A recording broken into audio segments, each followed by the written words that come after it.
आमश ने बयान किया उनसे अबू सालेह ने और उनसे अबू हुरैरा रज़ियल्लाहु अन्हु ने कि नबी करीम सल्लल्लाहु अलैहि वसल्लम ने फरमाया, अल्लाह अज़्ज़ व जल फरमाता है कि रोज़ा खालिस मेरे लिए होता है और मैं ही उसका बदला देता हूँ। बंदा अपनी शहवत खाना पीना मेरी रज़ा के लिए छोड़ता है और रोज़ा गुनाहों से बचने की ढाल है।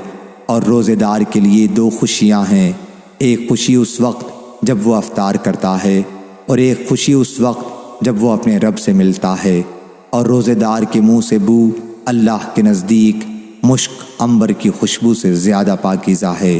सही बुखारी हदीस नंबर 7492।